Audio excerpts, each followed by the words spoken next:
即便开服1年了，我也认为千叶是最难的鬼神仇。3个形态技能多，而且都不简单。八方枪使用武学技后，再切到解符刀使用武学技，这是列士威的上 buff 方式。在 buff 期间使用接符刀法的护盾技能可以刷新 buff， 同时记得使用八方的特殊技，给 boss 上一个1伤低 buff。在有盾的情况下，我们可以使用防御蹭接符刀法的防范，只要不打破你的盾，就视为无伤。boss 消失后的攻击有2段，身上有盾，所以我们第1下蹭一个防反，第2下斜视。黄光砸地攻击，侧身闪避，最好等地面的炸裂结束后再靠近 BOSS， 和寻星里一样的红光5连。气节后，我们续一个接附的3段重击，对气节的敌人可以触发2段额外的派生重击。气节时间快到，我们先使用处决，额外的派生重击可以分开单独使用，所以不用担心中断。千叶飞到高台的攻击，建议在武器划过中间场地的时候使用闪避，防止被武器刮到。在千叶身上出现提示的时候再使用金玉手，不要提前按。半蹲姿态的红光，在红光亮1秒后再使用斜视。魔刀平时蹭伤害可以使用轻击蓄力，按一下就放开。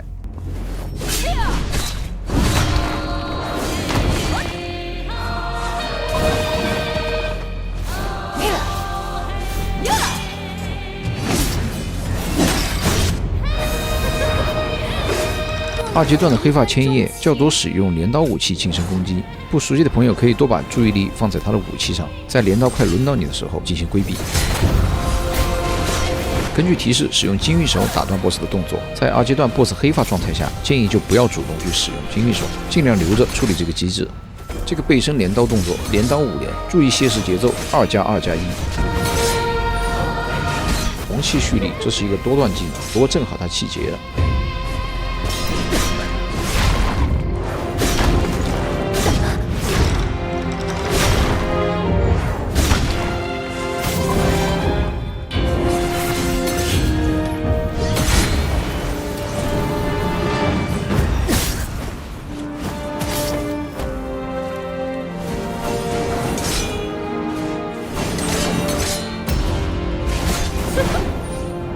向后倒这个动作是一个2段攻击，防一下卸一下，打一个防反。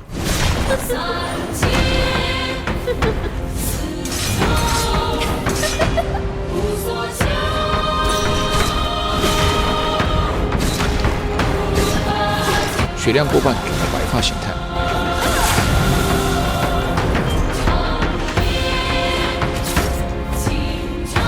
BOSS 化作白光，贴近你的时候就使用斜视，攻击段数220。